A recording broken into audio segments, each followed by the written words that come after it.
आणि मी सुद्धा आलोय, कारण मला सत्तेची पर्वा नाहीये, मला तुमच्या आयुष्याची पर्वा आहे. मला आयुष्याची तुमच्या चिंता आहे, तुमच्या कुटुंबियांची चिंता आहे. सत्ता येते आणि सत्ता जाते, गेलेली सत्ता परत येणार आहे, नक्की येणार, खेचून आणणार आणि तुम्हाला मी न्याय देणार. पण एक लक्षात घ्या, ज्याचा उल्लेख सुभाष देसाईजींनी केला, संजय राऊतांनी केला, एकजूट. कारण मला आठवते 1-1.5 वर्षापूर्वी नागपूरमध्ये आपण आला होतात. मला काही कल्पना नव्हती तुमच्या आंदोलनाची. आदल्या संध्याकाळी तुमचे सगळे नेते येऊन मला भेटले आणि मला म्हणाले की उद्धवजी तुम्ही आलं पाहिजे. म्हटलं येतो.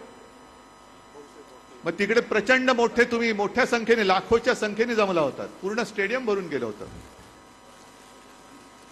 ती आपली मीटिंग झाली, तो मोर्चा झाला आणि तुमच्यापैकीच एक घटक तिकडे सटकला आणि पाणी ओतलं तुमच्या आंदोलनावर. हे होणार आहे.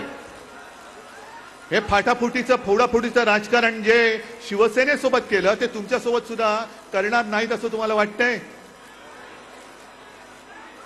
आणि मग ही एकजूट त्यांना माहिती आहे, कारण ही एकजूट एकदा झाल्यानंतर हे सरकार तर गेल्याच जमाय. यांना पेन्शन कसले देतं, यांना टेन्शन द्या, यांना टेन्शन दिलं पाहिजे. पण आज तुम्ही आमरण उपोषणाची घोषणा केली.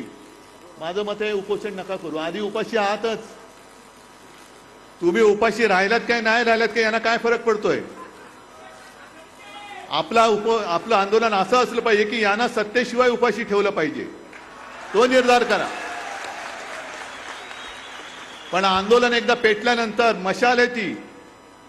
आंदोलनाची मशाल पेटल्यानंतर कोणी जर तुमच्याच पैकी इतर जे काही चमचे सरकारचे आहेत त्यांना पाणी ओतायला देऊ नका, पाणी ओतायला देऊ नका. आणि मी तुम्हाला शब्द देतो की ही तुमची योजना आपण सगळे मिळून अंमलात आणून दाखवल्याशिवाय राहायचं नाही.